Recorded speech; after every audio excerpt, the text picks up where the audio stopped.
नमस्ते, म हजुरहरूलाई आजको भिडियो फिजिकल र अनलाइन क्लासको बारेमा छोड्न गइरहेको छु। हजुरहरूले सुरुमा त हामी लेभल चेक गर्छौँ। लेभल चेकपछि यदि हजुरको अ, बेसिक हो भने हामी बेसिक क्लासमा राख्छौँ। हजुरको इन्टरमिडिएट हो भने इन्टरमिडिएट फ्रेन्ड्स र इन्टरमिडिएट साथीहरूसँग राख्छौँ, इन्टरमिडिएट क्लासमा राख्छौँ। र हजुरको एडभान्स हो भने हामी एडभान्स क्लास र एडभान्स साथीहरू दिन्छौँ र सेम स्पिडको हुनेछ।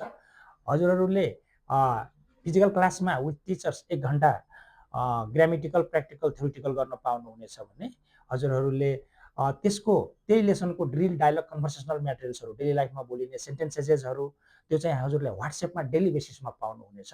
र अब अनलाइन क्लासको बारेमा भन्नुपर्दाखेरि अनलाइन क्लासको पनि हामी लेभल चेक गर्छौँ र लेभल चेकपछि ठ्याक्कै त्यसै गरी हामी हजुर बेसिक हो भने बेसिक साथीहरूसँग राख्छौँ, बेसिक क्लासमा राख्छौँ। इन्टरमिडिएट हो भने इन्टरमिडिएट साथीहरूसँग र इन्टरमिडिएट क्लास दिन्छौँ भने हजुरको एडभान्स हो भने एडभान्स क्लास र एडभान्स फ्रेन्ड्सहरूसँग हजुरहरूले कम्युनिकेसन, कन्भर्सेसन र डिस्कसन गर्न सक्नुहुनेछ र त्यसको पनि हजुरहरूले एकदम सजिलो तरिकाले आफ्नो टास्कहरू, होमवर्कहरू, ड्रिलहरू, डायलगहरू WhatsAppमा डेली बेसिसमा पाउनुहुनेछ र हामीले ओभरअल इन सर्ट भन्नुपर्दाखेरि हजुरले जुन हामी WhatsAppमा पठाउँछौँ डेली बेसिसमा टिचर्स 1 घन्टा टिचरसँग त भयो एक्टिभली तर डेली बेसिसमा जुन हामी WhatsAppमा पठाउँछौँ त्यो मात्रै तयार गरिदिनु भयो भने हजुरहरूको एकदम ग्रेट इम्प्रुभमेन्ट पाउनुहुनेछ।